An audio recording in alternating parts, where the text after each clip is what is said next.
Yes. This is the Mova Mobius 60. And this is the machine that had to repair my faith in robot vacuums. Nah, not really. But it was the device I bought after my previous device sadly failed me and left me behind a little underwhelmed. A quick recap, if you are new here, I spent weeks with the Dreame X50 Ultra Complete and it wore me down. One moment, brilliant. Erratic the other moment, and eventually a dog that poured detergent and water all over my floor. I returned it, and instead of taking a replacement, I went out and bought this one. Let us start where you will start, the box. And this thing is huge. Genuinely one of the biggest robot vacuum boxes I have had in my house. Which makes sense when you understand what is in the base station. Inside you get the robot, the base station, the mop pad holders, the side brush, the detergent and the manuals. Standard so far. And then the part I liked. 3 pairs of mop pads live in the dock and Mova puts a spare pair of every single color in the box on top of that. An extra thermal hold, an extra plush and an extra hyper clean mop pad. 6 pairs in total. That matters more than it sounds. A generous box is the difference between owning a robot and slowly buying it a second time. There are also 2 bottles of detergent coming with it. One for delicate wooden floors and one normal basic detergent. And now the dock, because this is the best looking base station I have had in my house. Looks are personal and you can see it for yourself, but this was clearly designed by someone who cared. A mirror finish in front of the dock, accents along the sides, and a dock with a proper door that opens by pressing a button. The door hides the mop pads and stops the whole thing looking like a home appliance parked in your living room. It is a big object, there is no getting around that. 3 pairs of mop pads, a dust bag, 2 water tanks and a detergent tank all have to live somewhere, but of all the large docks I have had, this is the one I love to look at. Unlike the DJI Romo Peace dock, apart from the size, my wife likes the way this dock looks. I don't mind both of them. I can see why people love the Mobius 60 dock better, but the DJI Romo P looks so futuristic and cool. Now something I did not expect to have an opinion about, and then I did. The dock is quiet. Washing the pads, drying the pads, none of it announces itself. It does its thing and you can carry on with your evening. And if you watched my latest DJI Romo P video, you know why that landed with me. Because that machine is the exact mirror image. Quietest robot I have ever had, parked on a dock that washes loudly and then hums away for ages while it dries. It irritated me, it irritated my wife. The Mova flips that completely. The dock behaves itself and the robot is the noisy one, especially in the normal vacuum setting. It makes a fair bit of noise while it works. And honestly, I still don't know which way around I prefer. The robot cleans and then it stops. The dock sits in your living room all day every day. But if you want to send it out while you are in the same room, it's the other way around. If one of those 2 had to make noise, what would you prefer? 2 flagships, same problem, opposite ends. When you look at the navigation, I made a full video on this, so here is the condensed version. Mapping was superb. It mapped my room very well, but all other devices do that. But the fact that it splitted my room so well is worth noting. I have an open kitchen and a dining room. It's sort of in the same room, but it splitted my room up in the hallway, the kitchen, the dining room and the living room, and it splitted it up correct. For real, my mind was blown. It detected some things it recognized and probably based on that, it splitted the rooms up. I was very impressed by that. Looking at obstacle avoidance, this is one of the calmest robots I have ever had in my house. The cable, the slippers, the white phone charger, the figurines, the sock and my realistic fake pet mask, it threaded around it all. Nothing dragged, nothing swallowed, no drama. But it missed the white napkin under the cabinet and dragged it along. And that stings a little bit. Because even the budget Roborock Q10 S5 spotted a similar scrap of paper and drove neatly around it. The downside in my opinion is that it is too cautious and it keeps a very safe distance from the obstacles. That's why it also refuses to go under my dining chair with slanted legs, even though it physically fits underneath. It looks at the gap and decides it is not worth the risk. Right now the only robots brave enough to go under there are the Dreame robots and the DJI Romo P. And that is the entire personality of this machine in one moment. Mova and Dreame are family, and they have similar type of sensors. But Mova tuned it more cautiously, Dreame tuned it boldly. Cautious wins trust, bold wins coverage. With collision avoidance off, it still handles the small stuff. It just makes gentle contact with the chair legs instead of holding a clean gap. I turned it off to see if it would clean under my chair with slanted legs, but sadly it didn't. The verdict on the navigation? Until I tested the DJI Romo P, it was the closest thing to a set and forget robot I have tested. On hard floors, it is very good. And more importantly, it's consistent. Rice, popcorn kernels, dog hair, whatever I put down, it picked up. And the floor felt clean under bare feet every single time. The barefoot test is not scientific, but it is one a lot of you run every day, whether you meant it or not. Corners are reasonable for its class. A little rice stays right in the corner and along the wall, which is where almost every round robot ends up. The doormat, no complaints at all. It pulls the dirt straight out. And that was a part that genuinely surprised me. The Mova has essentially the same dual brush system as the Dreame X50 Ultra Complete. Same idea, same type of hardware. The X50 scattered rice across my floor and shoved the debris around instead of eating it. This one just picked it up. Hair, rice, popcorn kernels, all of it in the first pass. And hair is one of the things that actually decide whether you like a robot or not.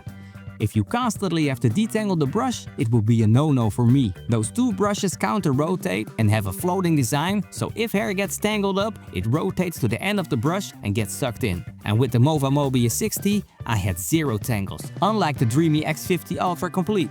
But now, the bad news, and there is no polite way to package it. The thin rug it manages, with beats, some low-end and mid-rangers. The Dreame L10S Pro Gen 3 would not even climb onto the rug, and the Dreame L50 Ultra AE and the Roborock Q10S5 bunched it up a lot.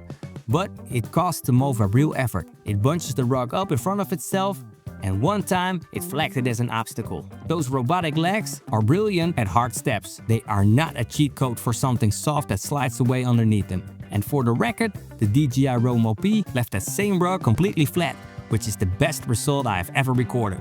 And then the high-pile carpet, where it fell apart completely. The driving pattern went strange, all detours and gaps everywhere. So I opened the app and I found out why. And there it was. It flagged individual hairs on the carpet itself as obstacles, and it was carefully steering around them. So I told it to ignore those obstacles. It went back out and it flagged a completely different set of carpet hairs. 3 attempts, and after the 3rd attempt, I gave up. It never cleaned the whole carpet. And here is the part that really stings. When this robot detects carpet, the bevel drops down underneath it and seals the suction into the pile. 30,000 pascals and a pressure seal engineered specially for a deep carpet. It never got to use a single bit of it because its own software would not let it drive over the thing it was built to clean. You can switch AI detection off, of course, but that same caution is exactly why I call this a set and forget machine. Turn it off and you throw away one of the best parts of this robot. High-pile carpets and robot vacuums are in a great duo. It doesn't matter what batch is on the lid, but mopping is where it comes back swinging. And honestly, this is the strongest thing about the whole device. Water distribution is excellent. Even, controlled, no puddles, no dry patches, no streaks. It lays the water down properly, and that is half the job. The other half is pressure. 2 round pads spinning 260 rotations per minute pressed into your floor with 12 newtons of downwards force. Most machines sit around 5 to 10 newtons. And this pad holder floats and tilts up to 5 degrees, so it can keep contact on an uneven floor. In human terms, 12 newtons is roughly 1.22 kilograms pressing down through the mop pads, turning more than 4 full circles every second. A dried stain does not get wiped here, it gets scrubbed by something actively leaning on it. For my test, I made life a little harder than usual. Stains smeared out further and dried longer than anyone would leave them. Water on maximum and the red thermal hold pads on purpose, because if that heat-retaining material does anything at all, this is the job it was built for. Full transparency though, I could not feel any difference in warmth between the 3 pads. First run, with Clean Genius on, it did about half the job. You can see mid-range, it suddenly saw the stain it was cleaning as an obstacle or something. Again, that damn software. Then I sent it back on mopping only, and the stains came off properly. Including the half-clean genius effort, it needed 3 passes and it was gone. So the power is absolutely there. What let it down the first time was not the hardware, it was the software deciding mid-clean that the stain turned into an obstacle. And that is the pattern of this whole machine. Back to the dock. Now for what it does, rather than what it looks like, it empties the dustbin into a bag, doses the detergent, washes the pads with 100 degrees water and dries them with warm air. The pads come out clean and stay usable run after run. You still cannot escape putting them in the washing machine every couple of weeks, but there is a big difference between every week or once a month. And this one sits firmly in the once a month camp. And watching the mop sweep work is genuinely satisfying. It drives in, drops off a pair of mop pads, picks up another pair of mop pads, drives back out. In a house with one single floor type, it is barely doing anything for you. If you're in a house with a tiled kitchen, wooden living room and a bathroom on the same level, it earns its keep. It does cost a lot of battery though. Cleaning the mop pads took away 5% of the battery, so it started mopping with 95% of charge. The battery life is decent, but it's not the best out there. Keep that in mind. The app experience is very good. If you have ever used the Dreame app, you already know this. Mova is a Dreame brand and Mova Home is basically the same platform with a different logo on it. The basics are all where you expect it.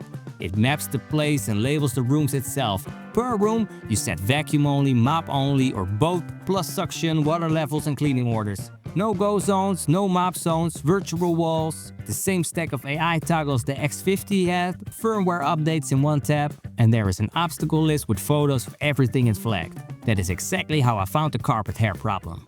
But there is one thing you will not find in the Dreame app, yet you will only find it in the Dreame Matrix 10 app.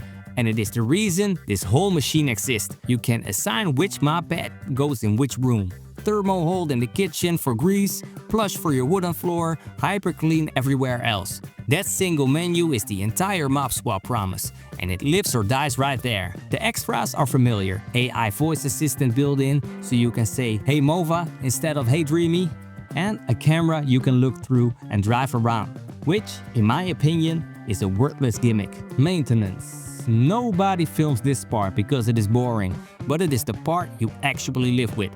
The dog handles the dustbin, the detergent and the pads. Your side is the deal of topping off the clean water, emptying the dirty water and swapping the bag when it fills up. After the dog empties itself, a small amount of dust stays behind in the filter. Not a lot, not enough to block anything, but it is there. And if you never look, it just sits there quietly building it up. I want to give this the right amount of weight because I have been burned before. On the X50, a clogged filter cost me real suction. This is nowhere near that. This is a bit of dust and a 2-second job with a brush. But it is worth naming because the DJI Romo P solved it properly with a mesh screen in front of a HEPA filter that catches the dust first. And one thing I forgot to mention, this device also has the ProLeap system. It can climb thresholds up to 8.1 centimeters, but 8.1 centimeters only count for 2-tier thresholds. A normal threshold, it can get over a threshold of 5 centimeters. And the cool thing is that it spots a threshold by itself, but you can also set passable thresholds in the app. So do I recommend this device? Knowing everything I know now? Yes. And the reason is trust, the good. Excellent and consistent pickup on hard floors. The dual brush that does what the X50 could not with the same hardware. One of the best mopping pressure you can currently buy with the stain results to back it up. A generous box, a dock that looks good and behaves quietly, and good obstacle avoidance. A little too cautious for my liking, but calm enough that I eventually stopped watching it. The bed, a hot-out carpet is a hard no. The thin rug is a wrestle. It will not go under my slanted leg chairs. It missed the napkin, a much cheaper robot spotted. The robot itself is noisier than I would like in normal mode, and the software is sometimes so cautious, it refuses to use the hardware it is sitting on. Now notice what is not on this list. Nothing broke, nothing leaked, nothing surprised me in a bad way twice. List price sits around 1,000 euros, and I have seen it at 950 euros, and lower on a good sale, 899 euros. At full price, that is a lot of money for a robot with a carpet blind spot. At 900 or lower, and if your floors are mostly hard, it becomes a device I could recommend. So the simple version, hop out carpets in your house, look elsewhere. And I would rather tell you that now than after you have paid. Hard floors, a dog, some clutter, normal life. This is the closest thing to a genuine set and forget device I have tested. And now my wish list. Since I did one with the DJI, Mova, if you are listening, let this thing treat a mapped carpet zone differently from a mapped floor, so it stops flagging carpet fibers as obstacles. That is the firmware change, not a new robot. Do that one thing and you turn a very good machine into an easy recommendation. And now the obvious next video, the one a lot of you have asked for. Mova Mobius 60 against the DJI Romo P, head-to-head on cleaning performance. Same debris, same floors, same day, the best navigator against the strongest scrubber. A big thank you as always to my friends at robostofzuigers.nl, who have backed this channel from the very beginning. They don't carry the Mova Mobius 60, but they sell a lot of other great devices. So if you are in the Netherlands or Belgium, have a look through that link in the description. And let me know in the comments if your robot does that carpet hair thing too, because I still want to know whether it is my carpet or the software. Thanks a lot for watching and see you in the next one. Peace out. My wife likes the way this, a little rice stays rice and a little bleh, which beats a lot of low end with beach.